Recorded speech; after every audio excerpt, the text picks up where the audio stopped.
Si apre la tavola rotonda che ha come titolo "Il coraggio di affrontare il cambiamento, la sanità digitale come risposta alla crisi". Il moderatore è Carlo Parmigiani, capo ufficio stampa della Regione Veneto. Intervengono la dottoressa Lidia Di Minco, devo leggere perché direttore ufficio di coordinamento, sviluppo e gestione, Ministero della Salute. Giuseppe Bonavina, la dottoressa Giuseppe Bonavina, che è il direttore generale dovrebbe essere eventi.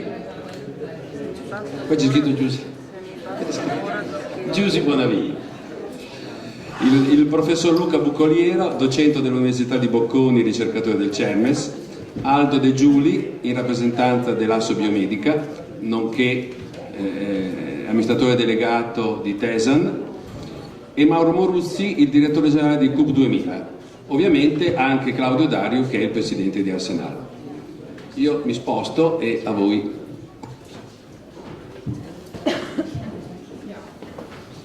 Naturalmente il tema su cui si incentra la tavola rotonda sono i possibili benefici che possono derivare dagli investimenti in infrastrutture e in servizi digitali, una via che è obbligata per gli enti pubblici, in particolare nell'ambito della sanità, che deve percorrere, percorsi di potenziamento ma anche di risparmio, quindi potenziamento dei servizi digitali ma anche risparmio in termini di smaterializzazione dello sportello e di eliminazione di una serie di infrastrutture materiali che ancora gravano sui nostri servizi, e continuare quindi a garantire quello che in Veneto è un servizio di eccellenza. Io girerei il dibattito in questo modo: farei prima una domanda generale per tutti e poi singolarmente vi farei una domanda, ognuno per la sua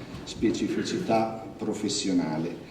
Allora, la prima domanda io lascerei a tutti 5-6 minuti, in modo che riusciamo a stare nell'ora, poi naturalmente si può sforare un po', non sarò poi così implacabile come ho promesso, ma la prima domanda secondo me è quali sono le priorità che i progetti che andiamo oggi a presentare di e-health possono dare una risposta, e assodato che questo progetto operativo, pienamente ormai operativo, è una risposta obbligata in un momento di crisi che richiede forti razionalizzazioni sistemiche, quali sono quindi le barriere che dobbiamo superare, psicologiche e operative, per diffondere lo sviluppo nelle nostre regioni, o nel caso del Veneto, dove lo sviluppo è già garantito ed è pienamente operativo,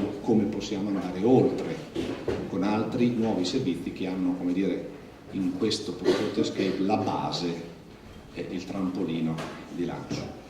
Io andrò secondo l'ordine che mi è stato dato, dando subito la parola alla dottoressa Lidia Di Minco e proseguendo poi con tutti gli altri nostri ospiti. Il microfono, mi dicono, devo porgerlo.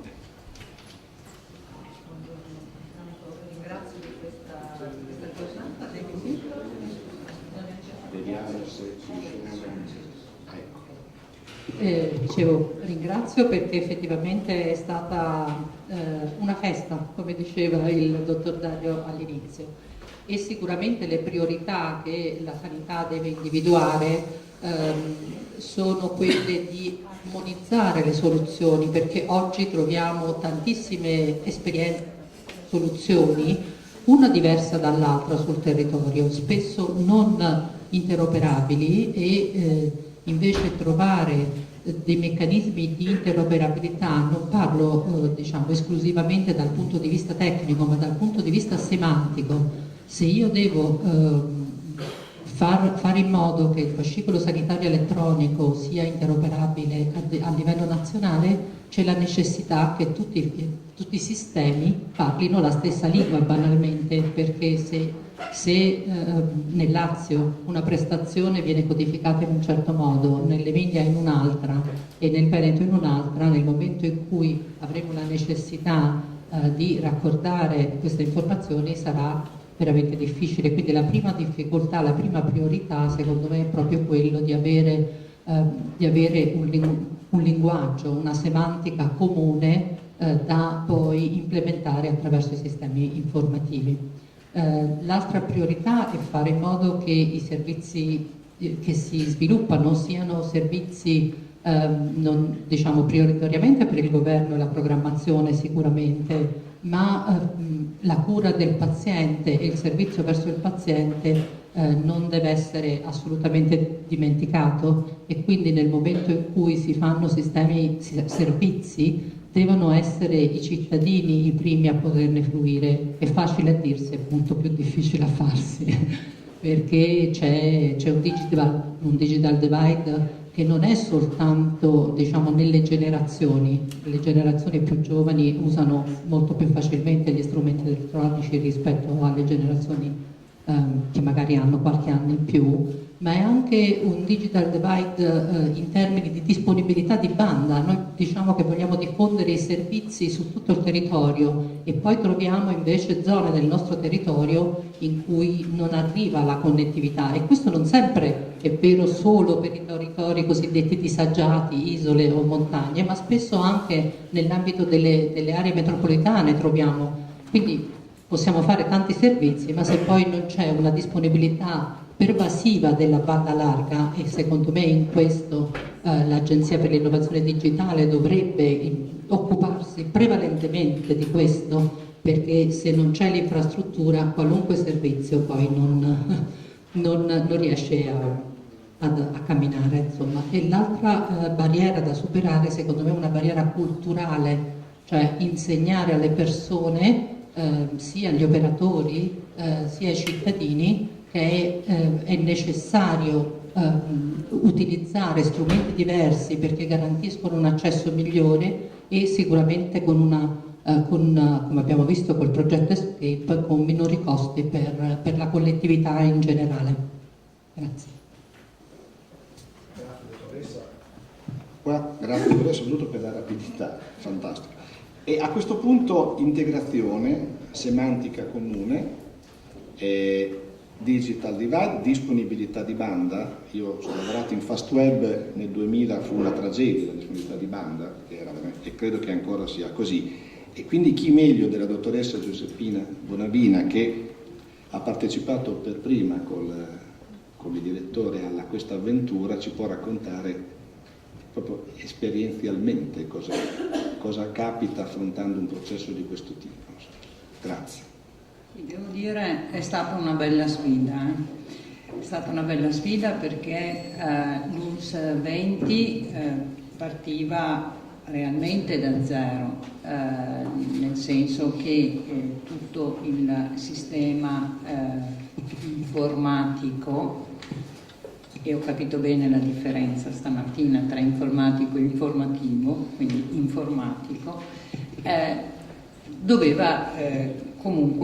aveva bisogno di una revisione. E allora chiaramente le cose fondamentali, perché le organizzazioni poi sono fatte da uomini, è stata la ricerca di chi poteva darci una mano, capendo e riuscendo a capire soprattutto entro quali limiti potersi muovere. Trovata la persona,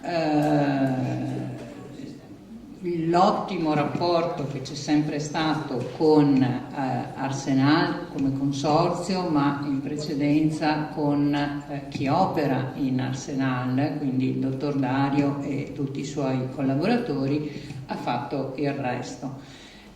Una delle cose più complicate è stato far capire ai nostri operatori che la tecnologia da sola non faceva, non è che si schiacciava il famoso bottoncino e improvvisamente si risolvevano gli argomenti.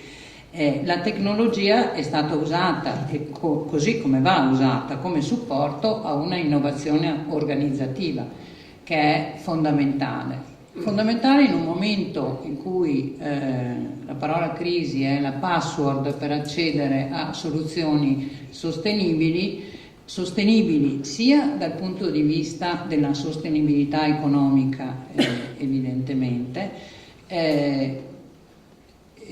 sostenibilità economica che non può essere chiusura di servizi, anzi come immagine deve dare un quasi ampliamento dei servizi, una semplificazione dell'accesso dei cittadini ai servizi. E tutto questo poi alla fine si traduce anche in un incremento della produttività, perché se gli operatori non sono chiamati a fare determinate cose, ne possono fare delle altre. Questo è vero non è così vero nella quotidianità, così come sembra facile esporlo, perché poi in questo momento noi combattiamo anche con una non sostituzione degli operatori che escono dai servizi, quindi insomma sarebbero stati dei buchi che si creavano dal punto di vista dell'organizzazione. Quindi il fattore determinante abbiamo visto che è quello organizzativo e non è quello tecnologico, e le barriere più grandi da superare sono state sicuramente quelle legate alle modifiche delle abitudini lavorative, che è una delle cose, soprattutto nella pubblica amministrazione, è una delle cose più complicate da mettere in pratica, anche se è semplice da dire. La necessità su ogni argomento di dare dinamismo alle nostre organizzazioni aziendali, ma pensando anche agli attori che ci troviamo come partner, che qualche volta mi riferisco, non so, ai medici di medicina generale, agli specialisti ambulatoriali, ai privati accreditati, alle case di riposo, cioè partiamo da presupposti che sono presupposti di contratto di lavoro che qualche volta non camminano nella stessa direzione, e quindi forse dal punto di vista normativo sarebbe necessario tenere presenti anche queste situazioni. Barriere altre ce ne sono state, c'è stato un muro iniziale creato proprio dagli utenti, perché proprio per quello che stamattina diceva anche l'amico e collega Claudio Dario, abbiamo utenti anziani, abbiamo soprattutto zone che sono poco accessibili anche alla comunicazione. L'ULS 20 in particolare è dislocata su una città grande e importante come è Verona, però ha anche 4 vallate in cui la densità della popolazione è quello che è e i servizi sono quelli che sono, quindi abbiamo dovuto tribolare anche per, non so, l'accesso a internet in zone isolate, però insomma dai, alla fine ce l'abbiamo fatta, ecco. A questo punto, grazie, adesso c'è alcune cose che sapevamo, ma che raccontate in modo esperienziale fanno sempre pensare. Per esempio il grande tema del cambiamento del lavoro che queste tecnologie, queste procedure introducono, che non è secondario, credo che sia un tema ormai di tutte le aziende che innovano. A questo punto chiederei al professor Buccoliero un attimino in questa domanda generale che avevo posto, ecco, di inserire alcuni elementi di marketing, cioè come si può fare marketing su questa cosa e quali sono secondo lei appunto gli ostacoli che si possono trovare, che questo è marketing pubblico, quindi è sempre un po' più complicato, più facile vendere altre cose, vero? Sì, buongiorno innanzitutto. Forse l'importante è condividere la definizione corretta di marketing pubblico, che ha molto a che fare con la creazione di valore per il cittadino cliente, come amiamo chiamarlo, e molto meno col fatto di vendere un qualcosa, no? Quindi in generale il concetto del marketing dovrebbe essere questo in ogni settore. Quando parliamo di prestazioni sanitarie o di servizi innovativi per il cittadino, il tema della creazione di valore è il tema centrale. E volevo fare, partendo da questa premessa, 3 tipi di riflessione. Allora, la prima molto rapida. Nelle pieghe della domanda, ahimè, si menzionava la crisi economica, è di fatto un elemento del quale non possiamo non tener conto riflettendo su questi temi. Su questo faccio un'osservazione molto rapida, che quasi sempre la spesa sanitaria continua a essere vissuta e vista come un elemento, fra virgolette, di spesa improduttiva, cioè la logica dei tagli lineari è frutto di questa visione della spesa sanitaria come qualcosa che appesantisce i conti pubblici. Credo che più o meno tutti istintivamente non concordiamo con questa visione. In generale il tema della spesa sanitaria è quello di un volume di risorse, competenze, innovazione che, esattamente al contrario rispetto all'idea dell'appesantimento, possono creare anche del valore economico per il sistema. In altre parole, la spesa sanitaria in generale è un volano dell'economia, e se ragiono in questo modo probabilmente approdo a conclusioni un po' diverse da quelle dei tagli lineari, e il tema dell'innovazione tecnologica a maggior ragione è una delle componenti della spesa sanitaria che ha più capacità di generare valore per il sistema economico. E direi che il progetto Escape sia un esempio spettacolare, nel senso, a fronte di un investimento di determinate risorse, il sistema economico locale, ora nazionale, ha un impulso molto forte, molto vivace, elettrico quasi, per ripartire o per generare risorse. Quindi attenzione un po' come ragioniamo sul concetto di spesa. Secondo punto, come si fa a fare marketing, o che cos'è l'approccio di marketing a un progetto di questo genere? Molto sinteticamente significa anche un po' cambiare la domanda dalla quale si parte per definire un progetto. La domanda tradizionale è: che tipo di innovazione serve alla mia azienda sanitaria o al mio sistema sanitario? E molti progetti, quasi tutti in realtà, partono da questo, cioè dalla individuazione di un qualcosa che serve a me, promotore del progetto. E per me intendo azienda, intendo organizzazione, sistema sanitario. E l'altra domanda, che è quella che in realtà era la base del progetto Escape, è: quali sono i bisogni del mio paziente rispetto ai quali, del mio cittadino paziente, rispetto ai quali l'innovazione tecnologica può aiutarmi a creare del valore. E non è una riflessione oziosa, perché nel primo caso il mio progetto, quando va bene, si riduce a una logica di efficientismo, di riscoperta di alcuni elementi di efficienza e del risparmio spicciolo, che per carità fa piacere, serve, ma non è mai l'ispiratore, secondo me non può mai essere l'ispiratore di un progetto strategico. Nel secondo caso qualche progetto ha successo, e diciamo che le riflessioni di oggi sul progetto Escape ci confermano che partire dal bisogno, da un'individuazione molto precisa del bisogno del cittadino, aiuta la sostenibilità, la sopravvivenza e anche in qualche modo la scalabilità nel tempo di una soluzione. Qualche riflessione sulle barriere, che è il terzo punto, sugli ostacoli. Direi sicuramente gli aspetti organizzativi che sono stati ricordati dalla dottoressa Bonavina sono importanti. Noi stimiamo sempre che per ogni euro di innovazione tecnologica almeno 3 debbano essere destinati a tutti gli aspetti della gestione del cambiamento sul profilo organizzativo, anche culturale dell'organizzazione, quindi questo è un tema che appunto è stato molto ben rappresentato. Aggiungerei un paio di elementi che secondo il nostro osservatorio sono degli elementi importanti, che per certi versi sino ad oggi hanno frenato o frenano, e hanno molto a che fare con gli impatti delle nuove tecnologie, delle tecnologie digitali a livello di cultura e di società. E ci sono 2 riflessioni fondamentalmente che vorrei condividere. Primo, tutto quello che è digitale e trasparente, e questo lo viviamo molto così, con grande evidenza nei temi attuali del web 2.0, dei social network. C'è un concetto stesso di privacy che si è ridefinito in modo importante, soprattutto nelle nuove generazioni. La trasparenza è un valore, idealmente. La trasparenza genera resistenza. Quindi qual è una barriera importante? In molti contesti l'eccesso di trasparenza, ahimè, è percepito dall'individuo, dalle organizzazioni come sì, un valore ideale, ma per certi versi una minaccia.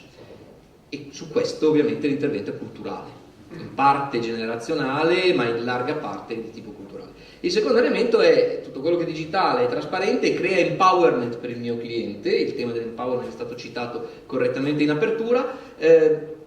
e occorre che tutto il sistema condivida questa impostazione. Noi spesso, facendo lezione in aule di direzione sanitaria di aziende in tutta Italia, non riscontriamo un'adesione così acritica o così univoca e entusiastica al concetto dell'empowerment. Però attenzione, tutte le volte che partono progetti di questo genere noi accresciamo in modo esponenziale l'empowerment del nostro cittadino, cliente, paziente, che vuol dire gli diamo più informazioni e gli diamo più controllo, il che è del tutto coerente con la domanda, perché oggi la domanda del nostro paziente, con tante varietà a seconda dei segmenti che consideriamo, è una domanda di empowerment. Dobbiamo essere in grado di supportare nel modo giusto questo empowerment, anche di guidarlo, di orientarlo. Dobbiamo anche accettarlo culturalmente, che vuol dire in molti casi ribaltare una visione di un'amministrazione pubblica o privata che sia, che eroga servizi in via sovraordinata, e al contrario metterci nei panni dell'ascolto e della reale volontà di erogare del valore al nostro cittadino cliente.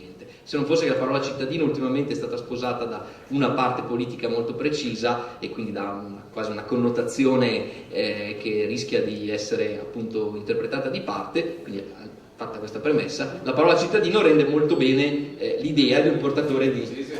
Anche la traduzione francese voleva cittadino. Esattamente.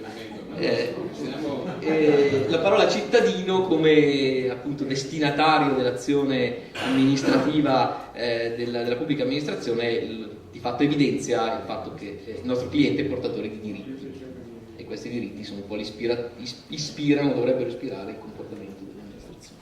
Prego. Grazie professore per tutti gli spunti che ci ha dato. A questo punto io sentirei il mondo delle aziende, il rappresentante di Assu Biomedica, l'ingegner De Giuli. Buongiorno a tutti e tanto grazie. Allora, parto dalla domanda specifica per le aziende o Assu Biomedica. Innanzitutto, Assu Biomedica è una federazione di associazioni che fa capo a Confindustria, diciamo dagli elettromedicali, diagnostica, servizi di clinica, servizi, teleassistenza, soccorso, medicina, rappresenta in termini aggregati un 12% del prodotto nazionale lordo, per dare un ordine di grandezza. Mi attacco a questo per rifarmi a quanto diceva prima il professore, che è era il primo punto della mia osservazione come punto di vista delle aziende. Credo che si debba, lo dico da rappresentante di aziende e di imprenditori, ma prima ancora da cittadino, a volte paziente, a volte un po' meno, ma cittadino, dove forse sì che almeno una parte della spesa del sistema sociosanitario andrebbe vista come investimento invece che come spesa. Quindi il concetto è come quando gestiamo le nostre aziende, che siano pubbliche o siano private, i principi etici e gestionali di una sana gestione sono gli stessi, e con questo vedo una seconda parte della domanda, ma dove chiedeva quali sono i benefici per le aziende private. Non farei un grosso distinguo fra aziende private e aziende pubbliche, farei un distinguo fra una gestione sana, quindi etica, delle aziende, che siano pubbliche, private o meno. Comunque direi proprio che in che modo l'IELT in senso lato, tutto quello di cui parliamo, al di là del mestiere delle definizioni, direi che è proprio questa: come tutti gli investimenti in infrastrutture generano l'effetto di indotto, generano volano, mettono in moto l'economia, o così dovrebbero. È ovvio che qui poi andare nei dettagli, come sempre, dai principi all'operatività cominciano le difficoltà. Non sto dicendo che tutta la spesa del sistema nazionale è un investimento, però una buona parte sì, su questo a grandi linee il concetto. Adesso, se non ricordo male, le due domande specifiche lato imprenditore è appunto questa, no? In che modo l'IELT rappresenta una spinta al mercato. Adesso, in prima battuta direi questo: negli stessi modi tipici di ogni investimento in infrastruttura, adesso a grandi linee, poi possiamo tornarci. L'altra era quale ricadute lo produrre sulle aziende private italiane. Ho detto prima, non farei tanto un distinguo fra privato o non privato, ma fra aziende sane che quindi hanno un'etica. Cosa vuol dire? Un'azienda perché duri, e vale a quello che diceva prima qualcuno, no, anche ecco, sempre il professore lo ricito, fra il marketing di vendita rispetto al marketing. In realtà per vendere bene io devo creare valore, è il prerequisito per poi eventualmente vendere. È la stessa cosa in qualche modo. Quindi anche qui, al di là del privato pubblico, l'azienda dovrebbe intuire o percepire dei bisogni e proporre delle soluzioni a questi bisogni. L'azienda vince, sopravvive e va avanti se ha intuito bisogni giusti e non erano solo di pochi o non erano finti, e se la soluzione, che fosse un prodotto o un servizio o una combinazione soddisfa questi bisogni. Detto questo generale, portandolo a questo ambiente che è comunque ampissimo, probabilmente richiederebbe tempi più lunghi per andare a analizzare, articolare e sottoclassificare, però direi che il concetto è proprio quello. In collaborazione, diciamo che anche qui è un principio un po' generale, ma come state facendo, mi rifaccio alla bellissima storia di Arsenale di Venezia, di Saccavini in chiusura. Io sapevo che era nato, per analogia a voi, dal mettere insieme gli squeri dei singoli rioni. Non sapevo la storia delle mura in secondo tempo, molto interessante anche come analogia, ma è indubbio che far sistema o mettersi insieme sia vincente. E anche qui mi viene da dire, poi è emerso in interventi successivi, che il concetto che avete iterato fra ASL della regione e la regione, e avete imparato il metodo, che è il valore ancora più grande che non il secondo o primo del risultato del progetto, permette con qualche difficoltà in meno, non senza difficoltà, di riterarlo fra regioni a livello nazionale e magari, chissà perché no, a livello europeo, chissà che prima o poi qualche figlio o nipote non lo reiteri a livello globale o chissà come. Però il concetto è proprio che affrontando con un buon metodo problemi grossi e trovando delle soluzioni, si risolve un problema, ma si impara un metodo di lavoro che resta valido. E qui questo rievoca l'intervento di stamattina quando parlava dell'analogia con Darwin e dell'evoluzione, no? Quindi perché passo da progetto a routine, di nuovo, quando il progetto ha identificato un bisogno e lo ha risolto. Quindi muore il progetto ed entra nella routine. Direi che posso tacermi e poi magari andiamo avanti. Ho risposto a quella specifica delle aziende.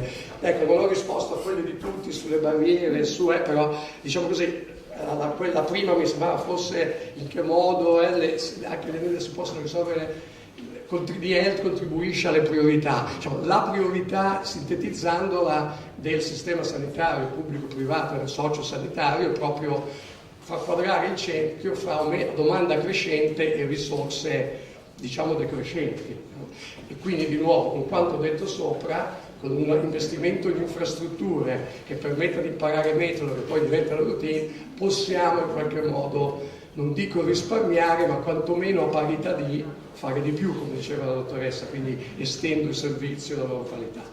La conseguenza, oltre al metodo, è anche che do l'empowerment detto prima, e questo è esattamente quello che succede ed è successo in qualunque progetto di business process reengineering, si diceva una volta nelle aziende, quindi di riorganizzazione, perché questo è il punto di partenza, che viene reso possibile o facilitato da quella che i professori mi insegnavano, la leva tecnologica, quindi la tecnologia, il sistema informatico o informativo diventa uno strumento a volte per favorire, a volte per rendere possibile, perché senza alcune soluzioni così non sarebbero possibili.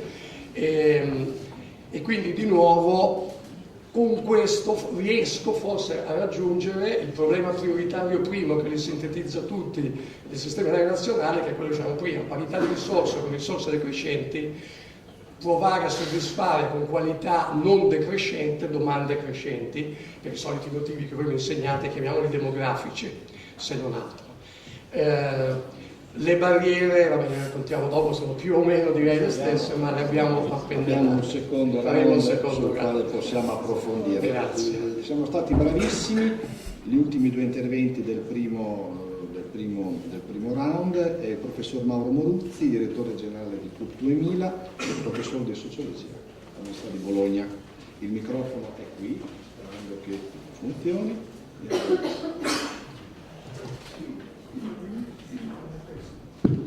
Sì, funziona. Ma,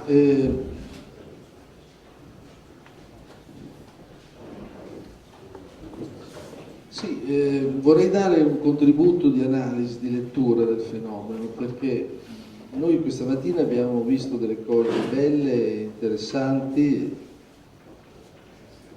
Io dirigo molti anni la società Cub 2000 della regione Emilia-Romagna, che ha come compito quello di dematerializzare, diciamo, la sanità in Emilia-Romagna e oggi soprattutto realizzare il fascicolo sanitario elettronico. Dicevo, ho visto anche qui delle esperienze molto interessanti, si sta diffondendo questa nuova cultura in Italia. Abbiamo un punto di riferimento importantissimo che è la legge del 18 dicembre del 2012, contenuta nei decreti dell'agenda digitale, che è la legge istitutiva del fascicolo sanitario elettronico. Questo è il nostro punto di arrivo e di partenza di gran lunga più importante.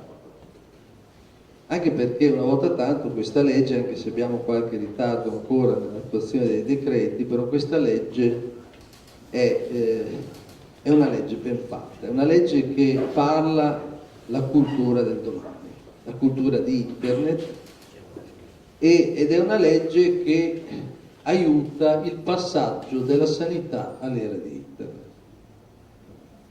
Problema che riguarda tutta la pubblica amministrazione, che in gran parte l'economia ha già affrontato, perché non credo che esista più una piccola azienda né in Veneto né in Emilia che non usi internet. Qual è il problema quindi che abbiamo di fronte? E che rende anche difficile queste nostre discussioni, perché c'è un problema di semantica, ognuno, chi parla di informatizzazione, chi parla di digitalizzazione, chi parla di sistemi informativi, cioè c'è un miscuglio incredibile tra la vecchia e la nuova cultura, al punto tale che si rischia una Babilonia, cioè di non intenderci.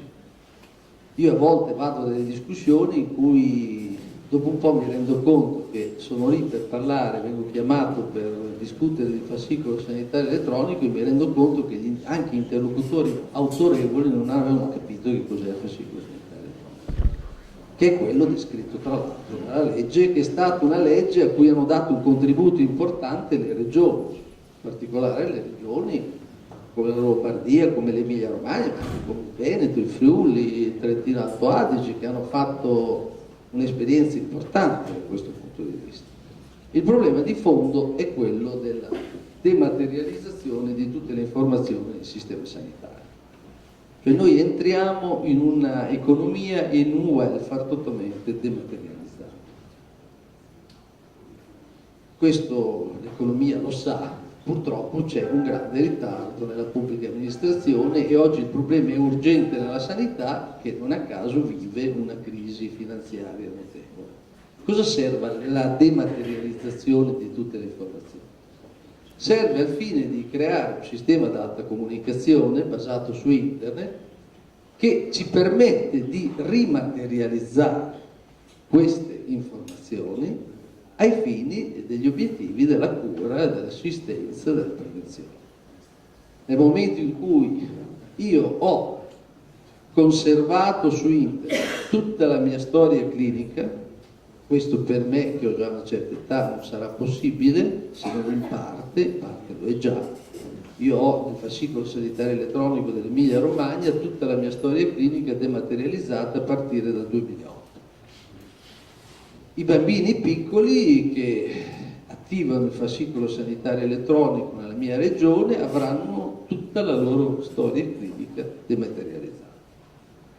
Poi questi dati verranno riaggregati in funzione di una materializzazione del servizio che è la cura, la prevenzione, l'assistenza. Addirittura si è parlato di fascicolo sociosanitario anche per l'assistenza sociosanitario, addirittura per l'assistenza domiciliare.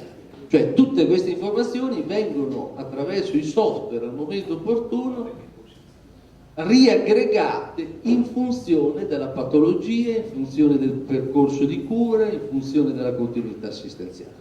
devo assistere una persona a domicilio che è fragile, di 85-90 anni, aggrego tutte queste informazioni in funzione di questo obiettivo. Devo assistere una persona che ha una malattia cronica, un diabete, aggrego tutte queste informazioni in funzione. Volete un esempio? Io ho subito un piccolo intervento, piccolo, non era poi molto piccolo, un intervento chirurgico in dicembre all'ospedale Bellaria di Bologna, che è un ospedale di neurochirurgia. Sono stato ricoverato a metà dicembre e mi sono reso conto che il chirurgo aveva un numero molto limitato di informazioni su di me. Ho portato un dischetto, ho portato delle informazioni, le ho raccontate addirittura la parte di queste informazioni, e sulla base di queste informazioni è stato effettuato l'intervento chirurgico, fortunatamente è andato bene. Ho pensato e ho discusso, come tengo un master nella regione Marche in cui ci sono le caposale di chirurgia, ne abbiamo discusso e la conclusione a cui siamo arrivati è che tra 50 anni e forse anche tra 20 anni è impensabile che un chirurgo entri in sala operatoria col livello di informazione che ha oggi. Anzi, si chiederà ma come facevano a operare 50 anni fa col livello di informazione che hanno oggi, e diranno erano veramente pionieristici. Quindi c'è una necessità di dematerializzare tutte queste informazioni e avere software per rimaterializzarle in funzione del percorso di cura dell'utente. Questo porterà a uno sconvolgimento di tutto il sistema sanitario. Qualcosa del genere abbiamo visto nella finanza, nelle banche, al di là poi di come hanno utilizzato concretamente queste informazioni, ma tutta l'economia va verso la dematerializzazione. O saremo in grado di fare questo nel welfare o non riusciremo a riorganizzarlo in funzione anche delle compatibilità economiche che sono richieste. È certo che questa riaggregazione di tutte le informazioni può avvenire su due basi culturali completamente diverse. La prima è quella che è stata seguita dalla vecchia informatizzazione degli anni passati, di cui tutti noi abbiamo un certo livello, chi più chi meno, di responsabilità. Questa aggregazione è venuta in funzione dei flussi di controllo e dei flussi amministrativi, e non certo in funzione degli utenti. Oggi col fascicolo sanitario elettronico e con la legge che ci viene proposta dall'agenda digitale, questa aggregazione deve venire in funzione dell'utente.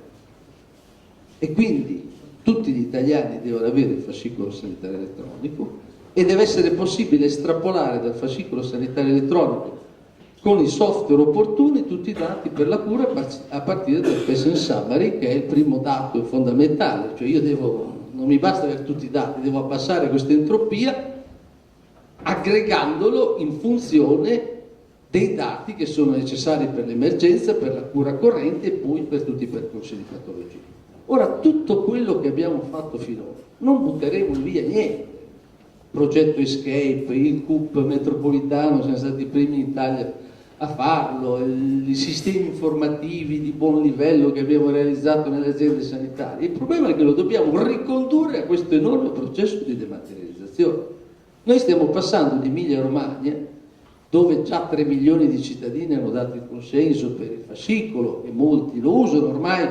Tenete conto, su 4.000 medici di famiglia ne abbiamo uno solo che non è, cioè su 4.000 ce n'è solo uno che ha rifiutato di stare nella rete sole che permette la circolazione di tutti i dati dematerializzati. Stiamo conquistando gli altri 13.000 medici di ospedale e di ambulatorio, 13 più 4 fanno 17.000 medici, questo è il cluster che utilizza i dati dematerializzati assieme a 4 milioni di cittadini.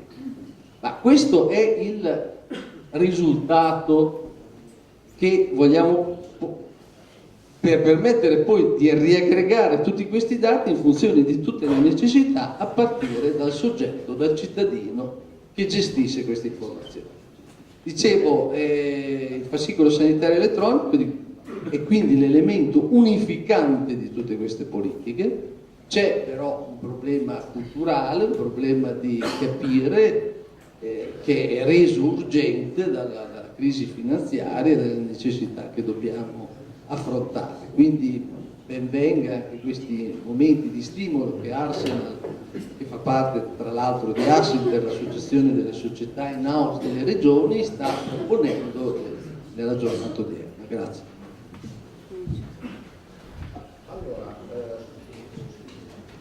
dottor Dario, la domanda è posta, magari ne approfittiamo per fare un po' una sintesi di questo primo round e poi ci caliamo immediatamente sul secondo con rapidità. Sì, io credo che siamo anche una ventina di minuti in ritardo sulla tabella di marcia generale, o mezz'ora. Provo a uno, lavorare su parole chiave, due, provocare, così ci svegliamo. Fasten seatbelt, cintura di sicurezza allacciata.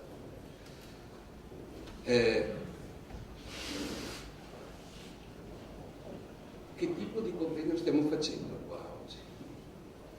Un convegno tradizionale, perché siamo abituati a questi schemi logici.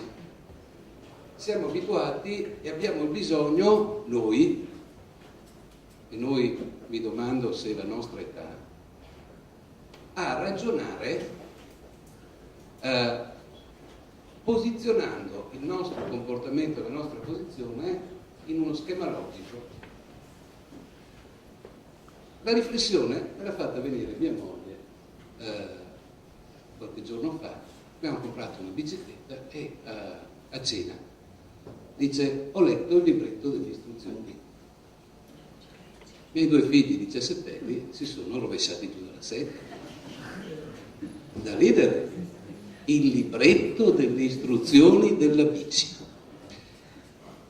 E in quel momento ho fatto l'ulteriore riflessione: ma voi avete letto il libretto di istruzioni di un computer di questo livello di complessità, di un qualsiasi nostro telefono? No, no. L'apprendimento ora è di tipo intuitivo rispetto ai bisogni. Allora,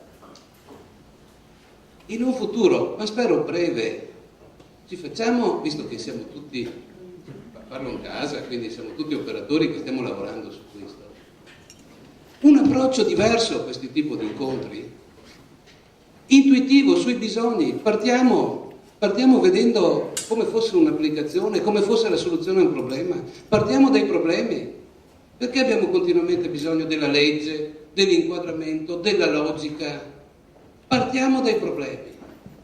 E partendo dai problemi io mi auguro che il punto sia la massima trasparenza nostra. Adesso non so se si dice open data, non mi importa, ma non è questo. Io mi auguro che ci siano decine di giovani o centinaia di giovani che cercano di costruire delle applicazioni adatte sui dati che noi riusciamo a mettere a disposizione per il cittadino. Adesso il percorso, una parte importante del percorso l'abbiamo fatto. Il vero cambiamento non è nel miglior ospedale o nella migliore azienda sanitaria o casa di riposo. Il vero cambiamento per la sanità è guardare fuori, vedere cosa succede, trasferire da fuori, rendersi permeabili al cambiamento. In realtà noi, con l'approccio logico, perché ci rassicura, perché dobbiamo muoverci così, perché fa paura anche a me pensare di affrontare un problema così delicato o problemi delicati come la sanità, dire provo un'applicazione, vediamo se risolve il problema. Ma guardate che questo è il mondo a cui stiamo andando incontro. E allora, rispetto a questo, una prima considerazione è cerchiamo di essere permeabili, mentalmente prima di tutto. Io adesso sono andato a dirigere un'azienda ospedaliera. Non nascondo, l'ho detto là, lo dico qua, lo dico pubblicamente, mi manca il territorio, mi manca la spinta dei pazienti, mi manca la vita normale che si riflette nei bisogni sanitari. Tant'è che sto cominciando a ragionare lì sulla logica di ospedale liquido, che fa anche Giova, un po' figo, ma insomma, cerchiamo che i muri che comunque ci sono non siano un vincolo eccessivo, è un vincolo, ma eccessivo. Quindi permeabile al cambiamento, la vera innovazione la fa il mondo, e noi dobbiamo vederla, interpretarla, trasferirla, tradurla, un po' come è stato fatto qua. È difficile cambiare i paradigmi, ci rende meno sicuri, ma per esempio per questo convegno io ho chiesto, e mi pare che dopo si stia organizzando, una telecamerina in cui ognuno di voi che ha voglia, chi vuole, dice cos'è per lui Arsenale, perché dobbiamo essere noi qua a dirlo? 15 anni, mi sento vecchio, nonno, bisnonno, non so cosa siamo. Il punto è, riusciamo, come abbiamo fatto nell'operatività, a mettere insieme, oltre la nostra operatività, oltre l'applicazione di progetti, le nostre e le altre, quelle fuori da qua, intelligenza, sensibilità, stimoli, angoli visuali, e riusciamo a metterli a fattor comune, per esempio su Arsenale. Non lo so, ma io questo mi auguro che riusciremo a fare, un po' come avviene nei videogiochi. Nei videogiochi non ci sono le istruzioni, è un approccio esperienziale, per livelli si va avanti. Credo che più che guardare le barriere fuori,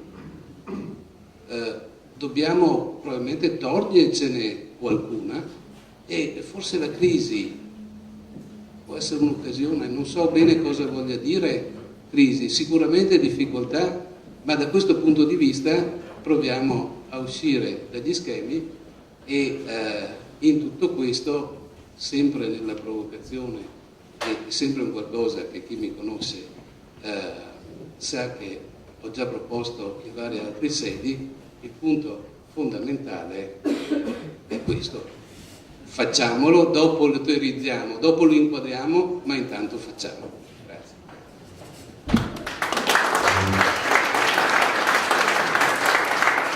Allora, se i relatori e i partecipanti alla tavola rotonda mi promettono risposte entro i 60 secondi, perché credo che il nostro platea sia un po' provato ormai da questa mattinata, io procedo alle singole domande, però veramente vi do 60 secondi, 120 al massimo. Rimette il mandato. Dottoressa Di Minco, con quali strumenti il Ministero intende allineare e rendere omogeneo il quadro di sviluppo che emerge da questa giornata di lavori alla luce delle specificità delle singole regioni? Intervenire dopo l'intervento del dottor Dario è difficile, però insomma gli strumenti che il Ministero normalmente utilizza è quello, diciamo, di individuare attraverso delle linee guida, attraverso delle norme che vengono scritte e proposte insieme con le regioni, quindi facendo tesoro delle varie esperienze regionali.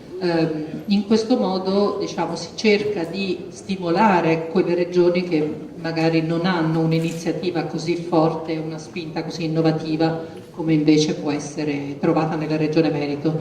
In particolare, faccio solo questo esempio e poi finisco il mio intervento, la legge sul fascicolo sanitario elettronico che è stata inserita nell'agenda digitale a cui faceva riferimento il dottor Moruzzi è il risultato di un tavolo interistituzionale in cui siedono le regioni, in particolare c'è la Regione Veneto, la Regione Emilia, la Regione Lombardia e la Regione Toscana, il garante privacy, perché non ce lo dobbiamo dimenticare, è un attore importante, fondamentale. Da poco abbiamo coinvolto la TNUCEO e c'è la parte del Dipartimento per l'Innovazione Tecnologica. Ci sono voluti 2 anni per portare a casa quella legge. che di fatto abilita non tanto il fascicolo a finalità di cura, perché questo era già possibile per le aziende sanitarie, ma abilita la possibilità di utilizzare i dati raccolti anche per finalità di programmazione e di ricerca. Questo è stato, diciamo, l'obiettivo con cui si è lavorato e anche per tutelare tutte le iniziative che sul territorio, sugli ambiti regionali si sta facendo, perché il garante ogni volta che l'abbiamo incontrato su questi tempi ci ha sempre dato dei paletti molto precisi e quindi questo è un po' il risultato, il modo di lavorare è quello appunto di collaborazione congiunta con tutti gli attori. Grazie dottoressa. Direttore Bonavina, a questo punto obiettivo consolidato, i prossimi passi che un direttore ha di fronte. Passi tanti, siamo all'inizio, al primo scalino ancora, però la cosa fondamentale che questo progetto Veneto Escape ci ha lasciato in qualche modo, al di là sicuramente di dati consolidati, perché oggi noi siamo molto soddisfatti di quello che sta succedendo nella nostra azienda e abbiamo visto risultati positivi, ma il risultato più grande in assoluto è quello di una preparazione al futuro, culturalmente parlando. Questo cambiamento che ha coinvolto tutta l'organizzazione aziendale, non c'è stato un ruolo che è stato più coinvolto o meno coinvolto di un altro, ha coinvolto tutta l'organizzazione, ha creato coesione, ha creato gruppo e ha creato senso di appartenenza. Era un bel rischio inizialmente, però questo è stato il risultato, ne siamo soddisfatti. Tutto questo ci aiuterà sicuramente nella creazione del fascicolo, perché il rischio grandissimo è che se non si fa questo percorso di base, quindi questa creazione di cultura di cui ognuno ha parlato stamattina in funzione del ruolo che svolge nel sistema, ma se non si fa questo percorso, il fascicolo elettronico del paziente rischia di essere una cartellina del paziente, cioè un dischetto in cui inserire, ed è l'unica cosa che dobbiamo evitare, veramente l'unica, perché piuttosto è meglio non farlo. E io non sarò mai sufficientemente grata, ce ne saranno milioni di altri progetti, stiamo già lavorando su una serie di altri argomenti, però sono grata a questo progetto, che è stato il primo chiamato in causa in modo pesante, proprio per questo motivo, perché è iniziata una cultura diversa della gestione e dell'organizzazione. Grazie direttore. Professor Bucoliero, a me è rimasto un dubbio, ma non è che l'evoluzione del sistema e soprattutto lo stato, volevo usare un aggettivo forte, ma diciamo lo stato di difficoltà della finanza pubblica ci costringa ora ad un'accelerazione terribile su questo fronte e sapremo far fronte a questa sfida? Beh, se tutto il dibattito sulla sanità elettronica e la Connected Health, come forse piace più chiamarlo, parte esclusivamente dalle sfide della crisi, dalla razionalizzazione, dall'efficienza, eccetera, probabilmente perdiamo la gran parte del valore di queste soluzioni. È un driver che mi fa un po' paura, no? Come dicevo prima. La sensazione è che i tempi di sviluppo continuino e di diffusione e disseminazione dell'innovazione siano ancora un po' troppo lunghi rispetto a quello che comunque chiede da un lato la finanza pubblica, ma soprattutto direi l'evoluzione della sensibilità del paziente, del cittadino.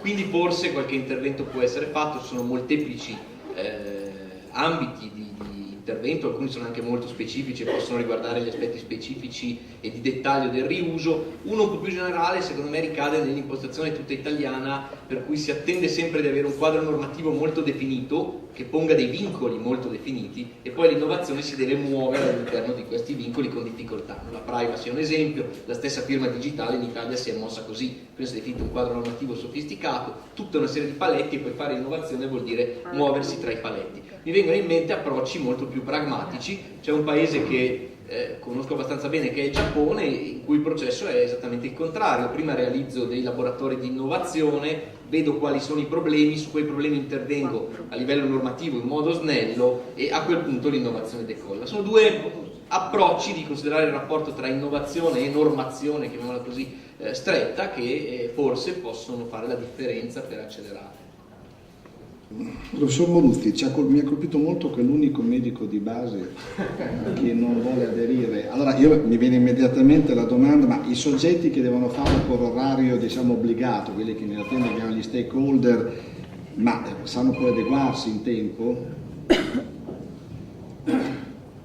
Ma l'esperienza dell'Emilia Romagna è un'esperienza positiva, cioè il sistema si sta evolvendo tutto verso la dematerializzazione delle informazioni. Ovviamente la dematerializzazione ha delle tappe. Abbiamo iniziato con dematerializzare i documenti, cioè avere in rete i documenti. Oggi ci poniamo il problema di avere in rete i dati, non solo i documenti. Stiamo adottando una tecnologia REST che è quella che ci permette, praticamente simile a quella internet, no? Cioè di avere tutti i dati dematerializzati ai fini di rimaterializzarli in funzione della cura. Man mano che il processo va avanti coinvolge i professionisti e i cittadini in un'enorme triangolazione: medico di famiglia, medico specialista, cittadino. Perché ho aggiunto cittadino? Perché lui stesso partecipa a questo processo di dematerializzazione. Ad esempio nel fascicolo dell'Emilia Romagna, che ormai tutti hanno adottato, c'è la possibilità di inserire dei dati direttamente da parte dei cittadini, che ritiene di avere delle cose da dire sulla propria salute, e quindi di condividerle nella triangolazione col medico di famiglia e con il medico specialista. Volevo solo fare una battuta, e ho finito, sull'aspetto economico anche in relazione alle cose dette dal dottore. Noi abbiamo cercato di industrializzare il fascicolo sanitario elettronico. Abbiamo capito che sostanzialmente per ogni italiano bisogna spendere circa 20 euro per realizzare il fascicolo sanitario elettronico, che è un investimento in Italia di 1 miliardo di euro circa, a cui si accompagnano almeno altri 3-4 miliardi per adeguare tutti i sistemi informativi. Lo stesso calcolo a livello europeo dà un dato di 5-25 miliardi, perché c'è un grosso interesse della comunità europea e in generale anche dell'Occidente, perché sapete anche che gli americani vanno verso un progetto di electronic health record. Questa è una grandissima occasione, cioè stiamo rifacendo gli stadi d'Italia, non per giocare una partita, ma per mettere la sanità su internet. Dal punto di vista imprenditoriale credo che la partita possa essere vinta soltanto se il fascicolo viene industrializzato, cioè se l'industria piccola e grande del territorio e le grandi industrie nazionali, anche quelle che decidono di investire in Italia, decidono effettivamente di investire e industrializzare il fascicolo sanitario elettronico. Dottor Dario mi aveva assolto prima da rivolgere un'ultima domanda, magari quantomeno un saluto agli amici che ci hanno seguito fino ad ora. Assolutamente sì, anzi posso farle io la domanda? Temo che sarà inadeguato se a modifichiamo i canoni. Se a me sono inadeguato. Era per dare un esempio di come cambiare i canoni. Ma lei che è qui da un mese, viene dalla capitale, da esperienze in regioni importanti, in 10 parole l'esperienza che ha notato qua, come la sintetizzerebbe? Grazie. Lei mi mette in difficoltà molto. Allora ho visto qui, io sono emiliano di Bologna, quindi condivido anche col professor Moruzzi delle best practice, e io ho però lavorato i primi miei anni di professione, li ho svolti qui in Veneto. Oddio, non è un fatto genetico, geografico, certo sono un po' orgoglioso di essere di una regione che è stata così avanti nella materia. Io sono un uomo di welfare, quindi insomma ho una certa taratura anche giornalistica su questo, avendolo fatto per 20 anni.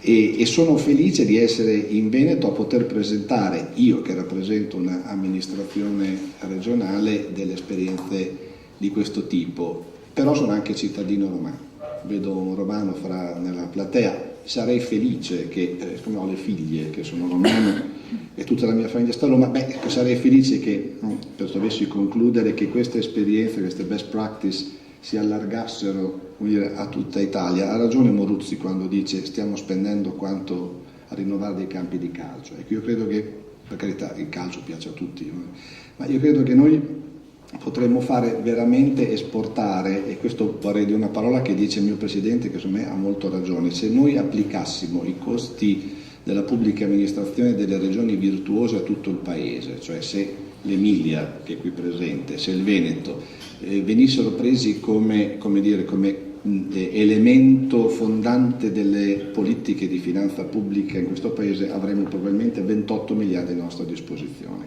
coi quali, coi tempi che corrono, si possono fare tante cose. Quindi dico con orgoglio di essere emiliano, dico con orgoglio di essere in una regione che su queste cose è avanti in Europa e ha anche un pareggio di bilancio, non ce lo dimentichiamo, conquistato con fatica e con sudore dai nostri bravi funzionari. Mi piacerebbe che, come dire, l'Emilia e il Veneto fossero l'Italia.